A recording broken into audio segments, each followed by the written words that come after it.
Oke, Bismillah, Assalamualaikum warahmatullahi wabarakatuh. Halo semuanya, di sini kami dari kelompok IMK Jaya 1. Di sini kami akan mempresentasikan tugas dari week 12. Sebelumnya di sini kami beranggotakan yang pertama, silakan sebutkan Pertama ada NIM-nya. saya Yuriko Astiani. Yang kedua ada Zulfa Majid Basyasya atau saya sendiri dengan NIM 103 Dan yang ketiga, saya Muhammad Fazil Rahman dengan NIM 103012400240027. Saya Menezari Diastuti dengan NIM 103012400299. Saya Rina Diamata dengan NIM 103012430028. Lanjut ke pemaparan presentasinya. Silakan. Baik, di sini latar belakang menjelaskan dengan saya sendiri. Yang pertama, tampilan di Gracia sebelumnya memiliki beberapa permasalahan usability dan accessibility. Layout terlalu padat dan informasi belum tersusun dengan baik. Warna, icon, dan struktur navigasi belum konsisten. Sistem belum ramah bagi pengguna internasional maupun pengguna disabilitas. Lanjut. Ada tujuan redesign. Yang pertama, meningkatkan user experience, mempermudah navigasi pengguna, membuat tampilan lebih modern dan konsisten, meningkatkan accessibility dan readability. Lanjut. Nah, di sini ada tujuan project. Yang pertama, meningkatkan usability sistem migrasias, membuat tampilan lebih terstruktur dan mudah dipahami, mengurangi cognitive load pengguna, mendukung accessibility bagi seluruh pengguna, membantu pengguna menyelesaikan task dengan lebih cepat, membuat antarmuka lebih modern, intuitif, dan konsisten. Nah, di sini ada dasar teori. Dasar teori yang digunakan dalam redesign, visual hierarchy, Gestalt principle, Z pattern, layout, usability principle, human centered design. Selanjutnya akan dijelaskan dengan teman saya. Baik, untuk selanjutnya itu ada di week 10 dengan desain UI. Untuk step 10-nya yaitu internationalization dan accessibility. Untuk step 11 itu pemilihan icon, dan step ke-12 itu ada pemilihan grafik dan colors. Untuk tujuannya yaitu yang pertama membuat UI lebih inklusif, lalu kemudian mengurangi cognitive load dan mempermudah teks pengguna. Next. Lalu ada internationalization dan localization. Untuk implementasinya, yang pertama itu menambahkan switch bahasa Indonesia dan Inggris, kemudian format tanggal itu disesuaikan dengan lokal pengguna, serta teks menggunakan resource I18 yang terpisah. Untuk manfaatnya sendiri, yang pertama ada mendukung pengguna internasional, yang kedua mempermudah translasi sistem, dan yang ketiga yaitu menyesuaikan budaya pengguna. Next. Lalu ada accessibility. Yang pertama ada fokus pengguna, itu ada low vision dan buta warna. Untuk implementasinya, yang pertama ada kontras warna minimal 4,5:1, lalu font dapat diperbesar hingga 200%, navigasi keyboard support, all text dan area label pada icon atau gambar, serta informasi tidak hanya dibedakan dengan warna. Next. Untuk pemilihan icon sendiri, yang pertama ada kriteria icon, yaitu dilakukan dengan cara familiar, clear, legible, dan konsisten. Lalu untuk icon yang digunakan itu ada home, search, calendar, presensi, settings, dan logout. Untuk hasilnya yaitu navigasi lebih intuitif, serta pengguna lebih cepat memahami fungsi menu. Kemudian ada graphics dan colors. Nah, grafik yang digunakan di sini yaitu ada card layout, bar chart IPK, donut chart presensi, skeleton loading, serta empty state illustration. Nah, fungsinya sendiri yaitu untuk mempermudah pemahaman data, mendukung task completion, serta mengurangi kebingungan pengguna. Nah, before dan after dari redesainnya, yang pertama sebelum redesign itu layoutnya itu terlihat padat, hierarkinya tidak jelas, serta icon tidak konsisten, accessibility-nya rendah, dan navigasinya membingungkan. Kemudian setelah di redesign, layoutnya itu jauh lebih rapi, informasi lebih terstruktur, navigasinya lebih jelas, tampilannya modern dan konsisten, serta accessibility-nya meningkat. Untuk materi selanjutnya akan dijelaskan oleh teman saya. Baik, di sini saya Yuriko Astiani akan menjelaskan mengenai tugas week 11 atau penyusunan layout. Di sini week 11 itu meliputi step 13 yaitu organize dan layout dengan fokusnya yaitu untuk pengorganisasian informasi, visual hierarchy, Gestalt principle, task perception, alignment, and white space. Dengan tujuan ada 3 yaitu ada mempermudah pengguna memahami informasi, membuat alur navigasi menjadi lebih jelas, dan mengurangi cognitive load. Di sini ada 4 visual hierarchy. Di antaranya itu ada critical, secondary, important, dan juga preferable. Di sini untuk critical sendiri ada greeting, yaitu biasanya ada sambutan selamat datang di atasnya, terus ada untuk search bar dan juga notifikasi. Untuk secondary-nya ini ada sidebar di sebelah kiri, kalender di sebelah kanan, dan juga profil di sebelah kanan. Kemudian yang important ini yang di sebelah tengah yaitu ada presensi, nilai, dan IPK, dan preferable-nya di sini ada footer atau kredit di bawahnya. Selanjutnya. Untuk struktur layout dashboard-nya ini, kita pembagian layout-nya ada 3, yaitu ada kolom kiri, kolom tengah, dan juga kolom kanan. Untuk kolom kiri ini ada sidebar untuk navigasi, kolom tengah untuk konten utama dan juga task-task penting, kolom kanan untuk profil dan juga kalender akademik. Kita menggunakan Z-Parted Reading dengan hasil navigasinya lebih natural dan juga informasi yang didapat lebih mudah dipahami.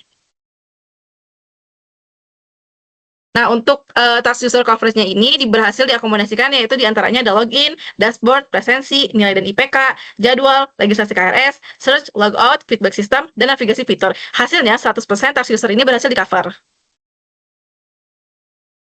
Nah, hasil akhir desain yang telah kami buat ini, diantaranya itu layout lebih clean dan modern, navigasi lebih jelas dan juga intuitif, readability-nya meningkat, accessibility-nya meningkat, terus pengguna juga bakal lebih mudah mendapatkan informasi, dan task user juga lebih cepat dilakukan sehingga user experience-nya menjadi lebih baik. Selanjutnya untuk W12 akan dijelaskan oleh teman saya. Oke, baik, di sini untuk materi dari pekan 12 itu sendiri yaitu usability dan testing. Di sini fokusnya itu adalah untuk mengukur efektivitas redesign Yggdrasias, yaitu objek yang kami website-nya redesign, terus menguji kemudahan navigasi, mengidentifikasi error, dan mengukur kepuasan pengguna terhadap sistem.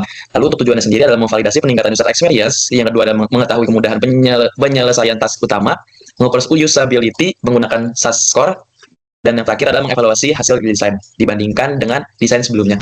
Untuk usability goals-nya itu sendiri ada 4. Yang pertama itu effectiveness, yaitu task dapat diselesaikan dengan benar dan target completion rate-nya 80%. Yang kedua adalah learnability, yaitu sistem mudah dipelajari oleh pengguna baru dan errornya itu rate-nya rendah.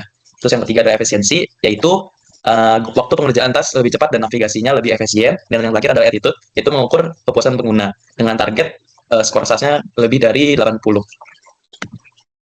Oke, untuk task pengujian itu sendiri ada 2. Yang pertama itu core task, dimulai dari login Yggdrasias, cek presensi, lihat nilai, cari jadwal, registrasi KRS, dan logout. Dan yang kedua adalah peripheral task, mencari dosen wali dan melihat jadwal UTS.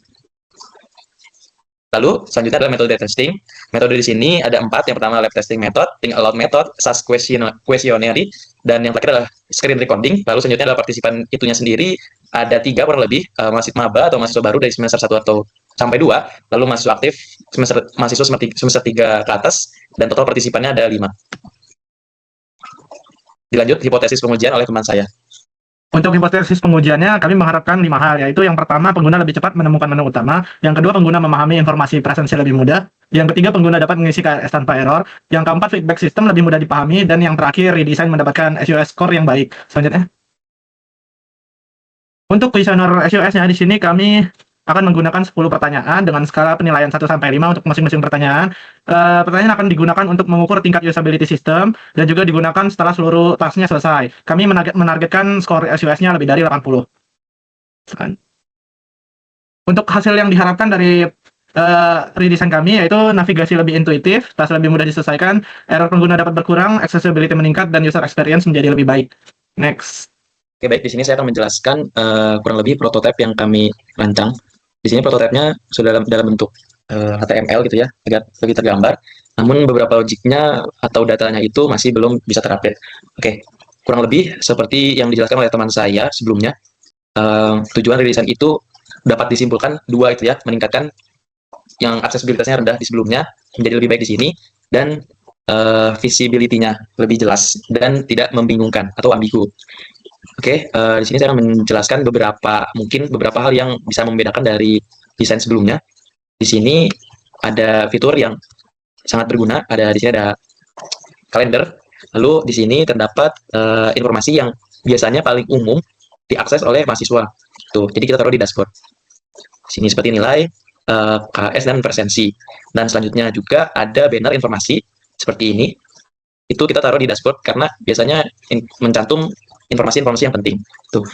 Di sini juga ada beberapa komponen yang disebutkan teman saya seperti tadi greetings ya. Di sini user disambut di dashboard. Lalu selanjutnya jika ada sesuatu yang ingin dicari gitu ya dari yang bisa dilakukan oleh website ini bisa langsung dicari di sini. Cuma untuk logiknya belum bisa. Oke. Lalu di sini ada beberapa fitur yang kurang lebih by design saja ya untuk saat ini. Ini.